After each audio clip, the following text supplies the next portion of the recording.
Good morning सभी को। कितनी क्लास हो गई थी? अच्छा, यानी आपकी जो क्लास थी वो 28 तक कंप्लीट हो गई थी। ठीक, जो पिछली क्लास होगी आपकी वो मैंने बताई थी धार्मिक से स्वतंत्रता, मतलब धार्मिक स्वतंत्रता क्या थी। ठीक है, पीछे की जो क्लास करेंगे आप, ठीक, बहुत अच्छी क्लास है, उसको जब करेंगे तो थोड़ा सा वो जानने को आपको मिलेगा जिससे आप थोड़ा अपरिचित रहते हैं। ठीक, देखो 26 में मैंने क्या बताया था, 25 में क्या बताया था, 27 एंड 28 में क्या बताया था। ठीक, ये चीज़ें इंपॉर्टेंट है, अगर जानेंगे तो बहुत अच्छी बात होगी और नहीं जानेंगे तो ये सब आपके ही ऊपर रहेगा। ठीक, आज रहेगी क्लास जो आपकी आर्टिकल 29 से। ठीक, अगर पीछे का है तो आप समझ लीजिए कि आपका 25 में था अंतःकरण की स्वतंत्रता। ठीक, 26 में सामूहिक, ठीक, कार्य के लिए आपको स्वतंत्रता थी, धार्मिक कार्य अगर है कोई सामूहिक, ठीक है, सामूहिक धार्मिक कार्य आप कर सकते हैं। कैसा था पीछे की क्लास जाएंगे तो समझ लेंगे।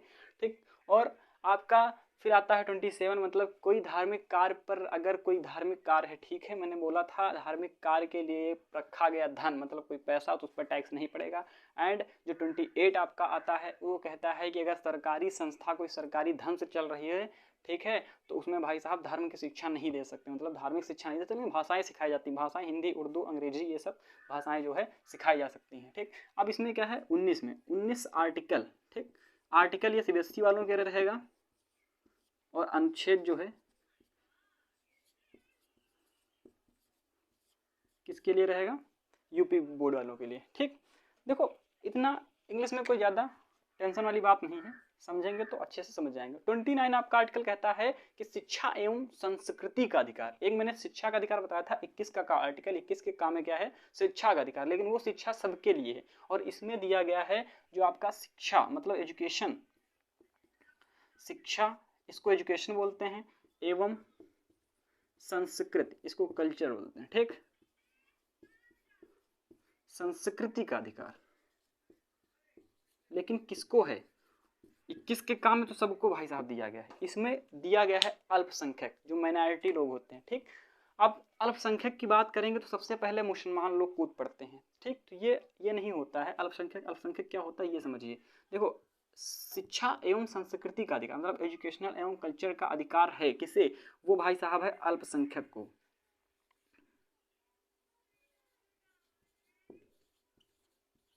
ठीक, अल्पसंख्यक को, अल्पसंख्यक कौन किस आधार पर, अच्छा अल्पसंख्यक होते हैं जाति के आधार पर या धर्म के आधार पर। तो एक बात ये समझिए कि अल्पसंख्यक जो होंगे वो आपके होंगे धर्म के आधार पर। ठीक, धर्म के आधार पर होते हैं। तो आपके अल्पसंख्यक जो होंगे वो धर्म के आधार पर। आपको ये पता होना चाहिए कि जो पूर्वोत्तर भारत है, ठीक है, आपका असम, त्रिपुरा, मेघालय, मिजोरम के साइड का जो है, ठीक है, वहां पर हिंदू धर्म भी अल्पसंख्यक है। ठीक, समझ रहे हैं आप, मतलब कि अल्पसंख्यक होता है कि जिस धर्म में थोड़ा मतलब 10% आते हैं उस धर्म के लोग, उसे अल्पसंख्यक कहते हैं। ठीक, ये नहीं कि आप जिससे चाहें उसे अल्पसंख्यक बना सकते हैं। ठीक, तो ये चीज़ जो होती है वह गलत होती है। तो आप समझ सकते हैं कि अल्पसंख्यक क्या होता है, यानी जो 10% से कम होंगे पूरे, मतलब 10% होंगे, केवल 10%। ठीक, 10% या 10% से कम। ठीक, मतलब धर्म के आधार पर, जैसे पूर्वोत्तर भारत में आप समझ सकते हैं क्या है, जैसे जैन लोग, बौद्ध लोग, ठीक है, सिख लोग, ये लोग मतलब अल्पसंख्यक आ सकते हैं अगर इनकी संख्या कम, जैसे जैन लोग बहुत कम है तो ये अल्पसंख्यक में आते हैं। ठीक, अल्पसंख्यक को उनकी शिक्षा का अधिकार है। ठीक, वो शिक्षा ले सकते हैं कहीं भी, और उनकी संस्कृति का मतलब आप रोक नहीं सकते हैं, कहीं भी वो शिक्षा ले सकते हैं जाकर। ठीक, यहीं भी आते हैं 2-4 लोग, ठीक, तो वो ले सकते हैं। संस्कृति मतलब वो कुछ भी, मतलब अगर चाहें, अगर देखो कोई अगर है अल्पसंख्यक में, ठीक, अगर वो चाहता है, जैन लोग आते हैं, ठीक, अगर वो अपनी रीति को फॉलो करना चाहते हैं तो वो कर सकते हैं। मैंने एक बोला था क्या 25 के आर्टिकल में अंतःकरण की स्वतंत्रता की, रीति को फॉलो कर सकते हैं, धर्म का प्रचार कर सकते हैं अपने, ठीक है, लेकिन सरकारी पद पर ना हो, आर्टिकल 25 में बताया था। वही इसमें कि संस्कृति, शिक्षा एवं संस्कृति का अधिकार है। अगर ये इसमें कोई प्रॉब्लम हो रही है तो आर्टिकल 19 तो बनाया गया, 19 के बाद एक आर्टिकल 30 भी बना दिया गया उनके लिए। अल्पसंख्यक जो हैं, आर्टिकल 19 तो बनाया गया है कि शिक्षा एवं संस्कृति का वो कहीं भी जाकर के कहीं भी ले सकते हैं, सरकार उनको पढ़ाएगी, मतलब शिक्षा जो है, जो आपका संस्था होंगे वो वहाँ पढ़ाएंगे, उनको कोई रोक भी नहीं सकता। ठीक, तो अल्पसंख्यक जो होंगे, ठीक, वो धर्म के आधार पे होते हैं। जैसे पूर्वोत्तर भारत में आपके क्या होंगे, हिंदू भी अल्पसंख्यक हैं, जैन भी अल्पसंख्यक हैं। ठीक, तो ये चीज़ याद रखिए। अल्पसंख्यक ये नहीं होता है कि अगर देखो अल्पसंख्यक मैंने बोला कि अगर पूरे देश में 10% लोग अगर ऐसे आते हैं, कोई से धर्म, कोई भी धर्म हो, हिंदू मुसलमान हो, जैन हो, बौद्ध हो, सिख हो, कोई भी धर्म आता है, अगर 10% है तो उन्हें अल्पसंख्यक बोलते हैं। ठीक, ये नहीं होता है कि हाँ मैं भी अल्पसंख्यक, वो वाला सिस्टम नहीं है। ठीक, तो शिक्षा एवं संस्कृति का अधिकार, तो शिक्षा का भी अधिकार उन्हें चलेगा और उनको संस्कृति मतलब वो आकर पढ़ सकते हैं, अपनी संस्कृति को फॉलो कर सकते हैं, इनमें कोई आपको रोक नहीं सकता, सुप्रीम कोर्ट भी नहीं रोक सकती। ठीक, ये चीज़ होती है। अब अगर कोई समस्या होती है इनको, जैसे और लगने लगता है कुछ चीज़ें कि हाँ हम अपनी संस्कृति को फॉलो कर रहे हैं, थोड़ा और लग रहा है, तो उसके लिए काम कर दिया गया है अल्पसंख्यकों को। क्या कर दिया गया है ये समझिए कि आर्टिकल 19 तो दिया है शिक्षा एवं संस्कृति का अधिकार किसके लिए, अल्पसंख्यकों के लिए। ठीक, फिर आर्टिकल 30 कर दिया गया है, इन्हीं के लिए कर दिया गया। अगर कोई समस्या इनको होती है, ठीक है, शिक्षा ग्रहण करने में, या उनको थोड़ा और लगेगा, ठीक, ये समझ लीजिए आप, तो कह दिया गया है कि अल्पसंख्यक जो हैं, अल्पसंख्यक जो हैं, ठीक, अपना संस्थान खोल सकते हैं, संस्थान खोल सकते हैं।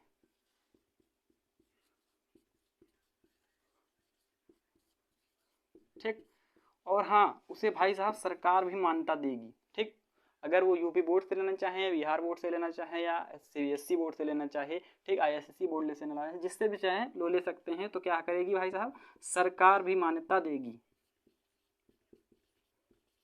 मान्यता देगी। ठीक, क्या है, अगर कुछ समस्या होती है इसमें, ठीक, अच्छा एक चीज़ है, क्वेश्चन आया था कि जो मदरसा है, तो भाई साहब उसमें आप ये याद रखिए कि उसमें जो है आपको धर्म नहीं बताया जाता है, आपको उसमें भाषा सिखाई जाती है। ठीक, धर्म का मतलब है अगर हिंदू धर्म में आपको वो क्या बोलते हैं, जनेऊ, जनेऊ पहनाना स्टार्ट कर दें तो वो आपकी धार्मिक शिक्षा हो गई। ठीक, अगर आपको कोई भाषा सिखा रहा है, अगर आपको कोई रामायण पढ़ा रहा है, ठीक है, वो आपकी एक महाकाव्य है। ठीक, महाभारत एक महाकाव्य है, ना कि वो धार्मिक शिक्षा, मतलब ना कि वो धर्म से रिलेटेड है। अगर आप कोई संस्कृत लेते हैं, ठीक है, देखो बहुत लोगों ने हाई स्कूल में संस्कृत लिया होगा। ठीक, तो उसमें देखो ये नहीं कि उसमें आपको धर्म की शिक्षा दी जाए, उसमें आपको भाषा सिखाई जा रही है संस्कृत। ठीक, उर्दू में आप जाएंगे तो उर्दू, अगर आपको नमाज पढ़ना कोई सिखाता है तो वो धार्मिक शिक्षा होगी, न कि उर्दू अगर कोई सिखा रहा है तो वो धार्मिक शिक्षा होगी। ठीक, तो ये चीज़ आप याद रखना कि धार्मिक शिक्षा क्या होती है और आपकी क्या होती है कि शिक्षा क्या होती है। ठीक, धार्मिक शिक्षा और शिक्षा में अंतर, जनेऊ पहनाना अगर हमने स्टार्ट कर दिया आपको यहाँ बताना, तो ये धार्मिक शिक्षा हुई। और अगर आपको उसकी भाषा सिखा रहे हैं, मतलब कि हिंदी उर्दू, हिंदी सिखा रहे हैं, उर्दू सिखा रहे हैं, तो ये आपकी क्या हुई, शिक्षा हुई। ठीक, तो ये चीज़ें याद रखना। तो वह अपना स्थान खोल, अगर 19 में उसे कोई समस्या होती है तो वह अपना संस्थान खोल सकता है। ठीक, और सरकार उसे मान्यता देगी। जैसे जैन लोग हैं, अगर चाहें तो भैया अपना विश्वविद्यालय खोल सकते हैं। ठीक है, उसके लिए प्रोसेस होता है, वो जाकर समझेंगे। ठीक, वो अगर है तो एक क्लास लूंगा ऐसी कि उससे प्रोसेस बता दूंगा, कोई बहुत बड़ी बात नहीं है इसमें। ठीक, तो अपना संस्थान खोल सकते हैं। ठीक, अगर कोई और लगता है कि हाँ हम तो, वो पहले क्या होता था, मतलब धोती वगैरह पहन के पढ़ते थे, टकला भी छिला लेते थे, तो चोटी रखे थे, मैंने बोला था कि सर ने अगर चोटी रख ली तो उनको कोई रोक नहीं सकता, रीति को फॉलो कर सकते। ठीक, तो अल्पसंख्यक अपना संस्थान खोल सकते हैं, सरकार उसे मान्यता देगी। ठीक,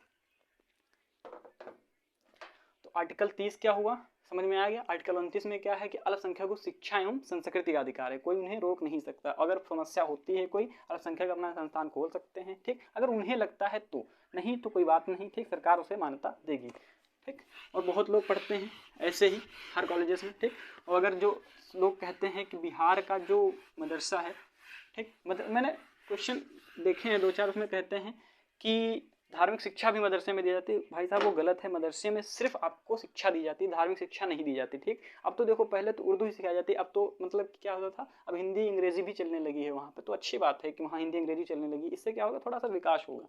ठीक, तो ये चीज़ आप समझिए। अब आपका आता है आर्टिकल 31, आर्टिकल 31, ठीक, अनुच्छेद,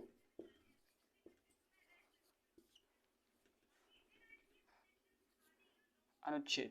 ठीक, आर्टिकल 31 में क्या दिया गया है ये समझिए। आर्टिकल 31 में दिया है संपत्ति का अधिकार, जो कि इस समय अब क्या आपका मूल अधिकार नहीं रहा। ठीक, ये समझेंगे, बहुत मजा आएगा इसे समझने में।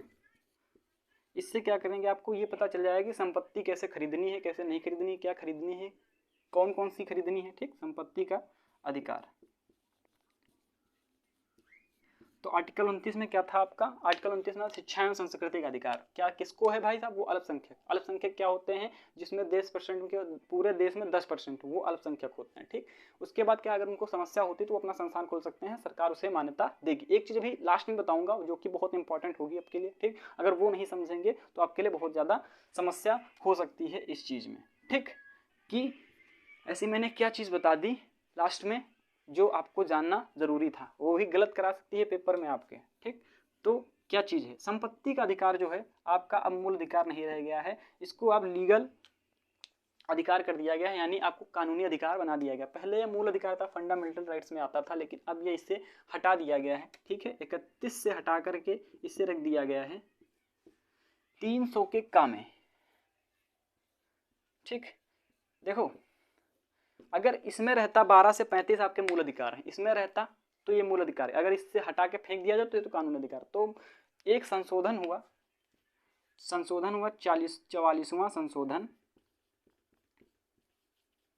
ठीक, 1978 में किसने किया, मोनार्जी देसाई ने, ठीक। उन्होंने मोनार्जी देसाई ने क्या किया, 44वां संशोधन 1978 में किया, समझ लो, ठीक।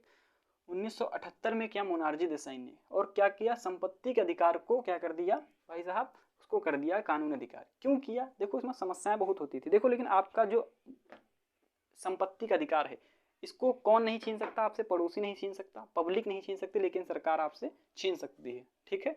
तो याद रख, लेकिन ऐसा नहीं कि छीन के ले जाएगी, पैसा देगी, ठीक है, इसकी कोई ज्यादा वो नहीं है, ठीक।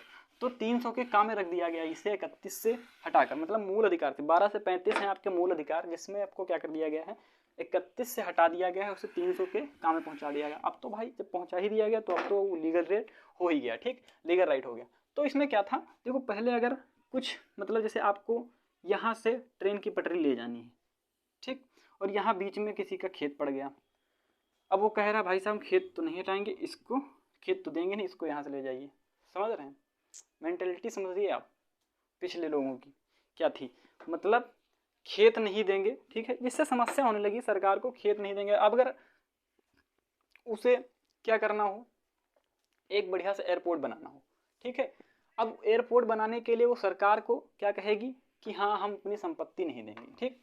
जमीन को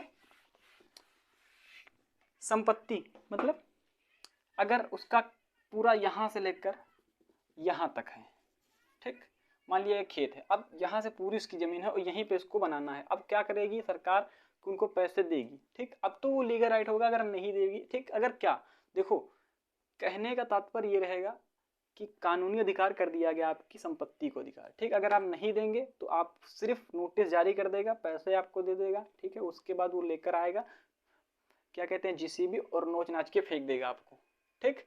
तो ये कानूनी अधिकार है, ये आप लोग समझ सकते हैं। लखनऊ में इस समय काम चल रहा है हाईवे का, ठीक है, तो हाईवे पे आप देख सकते हैं कि कितने लोगों के घर कट चुके हैं, कितने लोगों के बढ़ चुके हैं, ठीक। तो ये चीज़ आप देख सकते हैं पूरी तरह से, ठीक, प्रत्यक्ष रूप से ये चीज़ें आपके आसपास दिखती रहती हैं, ठीक। तो याद रखना हाईवे बन रहा है लखनऊ में, जो कि आप लोग देख सकते हैं कि कितनी दुकानें उजड़ चुकी हैं, कितने घर बिखर चुके हैं वहाँ पे। लेकिन हाँ ऐसा नहीं है कि सरकार पैसा नहीं देगी, पैसा देती है सरकार, लेकिन पैसा कितना देती है, जैसे कि मार्केट में चल रहा है आपका रेट 2 लाख, ठीक। आप किसी को पैसा मतलब किसी को जमीन बेचते हैं 2 लाख में, मतलब कि आपका जो वैल्यूएशन है जमीन का, ठीक है, वो है 2 लाख, मतलब आप किसी को जमीन बेचते हैं 2 लाख में, ठीक है, लेकिन सरकार आपको देगी उतना ही पैसा 2 ही लाख, ठीक है, लेकिन सरकार का वैल्यूएशन रहेगा 1 लाख, कि सरकार जब खरीदेगी तो 1 लाख में, 1 लाख में कैसे, मतलब कहने का ये है कि सरकार का वैल्यूएशन 1 लाख रहेगा,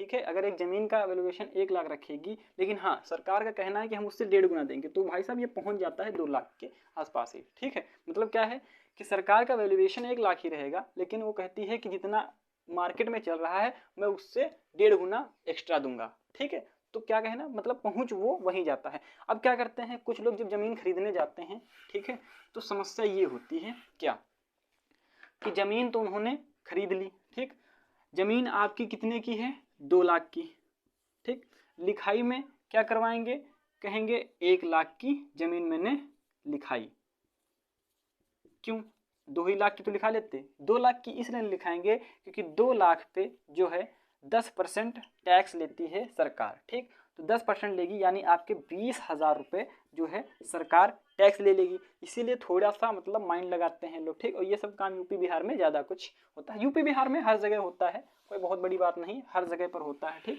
क्योंकि आपको पता होना चाहिए पैसा वहीं होगा। देखो अगर कोई गुनाह हो रहा है, ठीक है, तो जहां पैसा होगा गुनाह वहीं होता है, हर जगह नहीं होता, ये याद रखना हमेशा, ठीक। तो क्या होगा कि 2 लाख की जमीन पहले 1 लाख उस बंदे को दे दिया और कहते हैं कि चलो लिखाई के टाइम पे हम 1 लाख आपको दे देंगे, मतलब 1 लाख में 10,000 जो है आप क्या करेंगे, सरकार को वो दे देंगे, ठीक। समझ रहे हैं। अब आपको एक चीज और बताता हूं इसमें, एक चीज ये है कि जब आप किसी की जमीन खरीदते हैं तो थोड़ा देख के खरीदें, क्या कि वो जमीन जो है वह आपकी जमीन अर्जित भूमि पर है, मतलब क्या है, अर्जित जमीन है, आपने खुद खरीदी है पैसों से, या वंशान मतलब कि पैतृक जमीन है। पैतृक जमीन क्या होती है आपकी, ये समझिए, पैतृक जमीन क्या होती है। पैतृक जमीन, ठीक, और एक होती है अर्जित जमीन, दो चीज जो होती है जमीन, ठीक। अब ये क्या हुआ, देखो सरकार दोनों आपसे छीन सकती है, वो आपकी पैतृक हो या अर्जित हो, कोई मैटर नहीं करता, सरकार के लिए आप बराबर हैं। लेकिन अगर आप किसी दूसरे को आप अपनी पैतृक जमीन बेचते हैं, ठीक, मान लीजिए जिससे आप ले रहे हैं उसके 14 को लड़का है, ठीक, आप पैतृक जमीन आपको मिली है, ठीक, 14 को लड़के हैं, अब उसको भाई साहब देखो खरीदना चाहिए, मैं नहीं कहता हूँ नहीं खरीदना चाहिए, उसको तो बिल्कुल खरीदना ही चाहिए, 14 को लड़के हैं, ठीक है, जिससे आप खरीद रहे हैं, उसके 14 को लड़के, पैतृक जमीन है, ठीक। तो अब क्या होगा कि वह तो पहले, लेकिन जब जमीन खरीदें तो पहले आप वंशावली निकलवा लें कि कितने लोग इस जमीन के मालिक हो सकते हैं, क्योंकि देखो आपसे आपको जमीन मिलेगी, आपके पिता को मिलेगी होगी उनके पिता से, ठीक। तो वंशानुगत मतलब पैतृक जमीन वही होती है जिसको क्या होता है, वंश से जो है डिपॉट होके आपको मिलती रहती है, ठीक। तो अगर मान लीजिए उसके 14 को लड़के हैं, ठीक, और उसने कहा आपको जमीन लिखा दी, तो भाई साहब वो आपकी जमीन नहीं रह जाएगी, क्योंकि आपने वंशावली नहीं चेक की है। अगर ये आप चेक कर लेते हो तो इससे ये रहता कि 14 के साइन लगेंगे कि हाँ मैं डॉट डॉट हूँ, मैं अपनी जमीन के नाम लिख रहा हूँ। अब वो 14 भी, हाँ मैं भी सहमत हूँ, मैं दूसरा वाला भी सहमत हूँ, मैं तीसरा वाला भी सहमत हूँ, तो ये चीज़ होती है, ठीक। तो जमीन वाला मैटर। हाँ, अब अर्जित वाला क्या होता है, जैसे आप वो इंसान उसको वंश के आधार पर मतलब सिर्फ पिता से नहीं मिली है उसको, वह जमीन जो है उसने खरीदी है, तो वह किसी को भी लिख सकता है, ठीक। चाहे तो वो पड़ोसी को लिख दे, रिश्तेदार को लिख दे, ठीक। इसमें क्या है, कोई दिक्कत नहीं होगी, इसमें आपको वंशावली निकालने की समस्या नहीं है, ठीक। तो पैतृक जमीन में क्या अंतर है, अर्जित में क्या अंतर है, ठीक, समझ में आ रहा है। मतलब क्या है, अर्जित जमीन आपको शायद थोड़ा सा डिफरेंट है, कहने का मतलब है जैसे मैंने कोई जमीन खरीद ली, मेरे ऊपर ले लो, ठीक है, अब मैं चाहूँ किसी को भी लिखा दूँ, ठीक, क्योंकि ये तो मेरी जमीन है, मैं किसी को भी लिखा सकता हूँ, ये मैटर नहीं करता कि हाँ ये जमीन में लड़कों की लिखाऊंगा, ठीक। ये जमीन में किसी को भी लिखा सकता हूँ, वो कोई भी हो, पड़ोसी हो, ठीक है, कोई कोई तो कहीं कहीं भी लिखवा देता है, समझ रहे हैं आप। पैतृक जमीन वंशावली मतलब क्या, अगर आप खरीदते हैं किसी की जमीन तो आप वंशावली चेक करके ही खरीदें, ठीक, ये चीज आपको पता होनी चाहिए। अब आता है जमीन की लिखाई, ये भी समझ लीजिए, ये सब इसमें इसलिए बता रहा हूँ कि आपको समस्या ना, आर्टिकल तो पढ़ा रहे हो, साथ साथ थोड़ी बेसिक जानकारी जो आसपास से आपको गुजर रही वो चीज़ आप जान लेंगे तो ज़्यादा बेटर रहेगा। एक होता है लिखाई, ठीक, रजिस्ट्री, एक होता है दाखिल खारिज, ठीक, एक होता है जमीन का मालिक, एक होता है टैक्स देने वाला,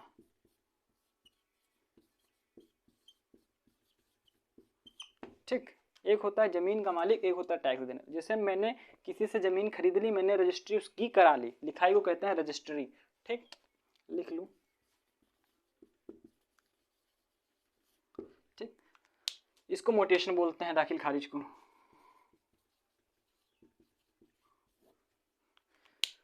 तो दाखिल खारिज मोटेशन लिखाई होती, पहले 21 दिन में होती, अब तो तुरंत हो जाता है घर के बगल में ही, मतलब कि क्या कहते हैं कमरे के बगल ही होती है सब कुछ, ठीक।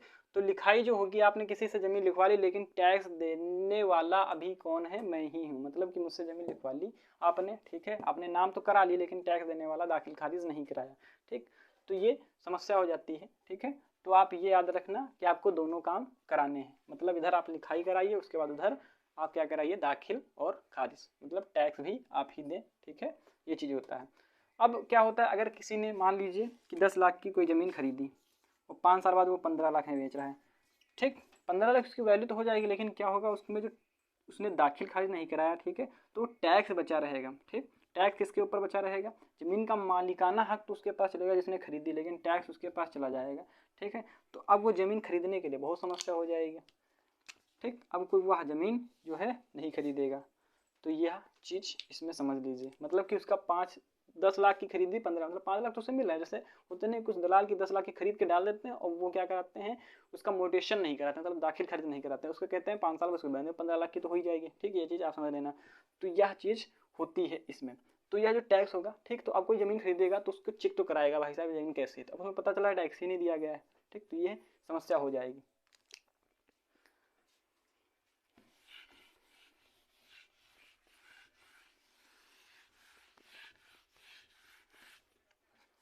तो आपका आर्टिकल कहाँ से हुआ, आर्टिकल 29, शिक्षा एवं संस्कृति का अधिकार किसे, अल्पसंख्यक को, ठीक। अल्पसंख्यक किस आधार पे, धर्म के आधार पर। 30 में था, अगर कोई समस्या होती है अल्पसंख्यकों को तो अपना संस्थान खोल सकते हैं, ठीक। उसके बाद 31 में संपत्ति का अधिकार जिसे हटाकर 300 में भेज दिया है, मोनार्जी देसाई ने 44वां संशोधन 1978 में किया, ठीक है।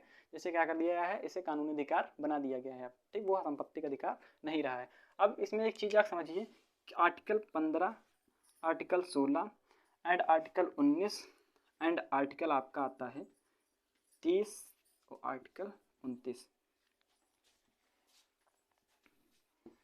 ये 5 आर्टिकल मैंने लिखे इसलिए हैं।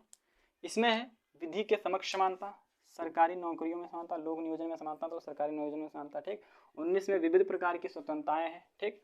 29 अभी को मैंने आपको बताई, 30 अभी मैंने आपको बताया, अल्पसंख्यक, ठीक। अब ये जो अधिकार हैं, ठीक है, ये किसी विदेशी को आप नहीं दे सकते,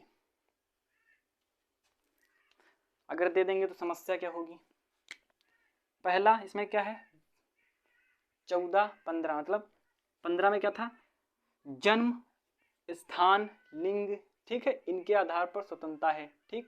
तो इसमें समस्या हो जाएगी, अगर कोई बाहरी आएगा तो कहे जन्म के स्थान पर हमें समानता चाहिए, स्थान के हमें चाहिए, ठीक है। 16 में कि हाँ हमें सरकारी नौकरी में समानता चाहिए तो विदेशी को, ठीक है। 19 में क्या, बहुत चारों तरफ की घूमने की आजादी, सभा करने की आजादी थी, तो बाहरी आकर सभा करेगा यहाँ, वाह।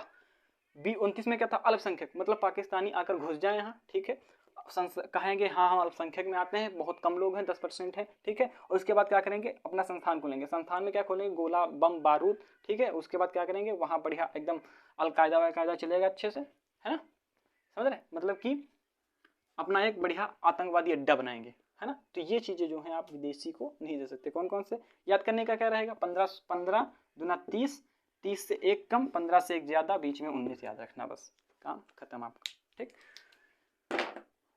आर्टिकल 29, 30, 31 एंड आपका जो ये आपके जो 5 हैं ये याद रखना, क्वेश्चन बहुत ज़्यादा बार पूछा जा चुका है, ठीक है।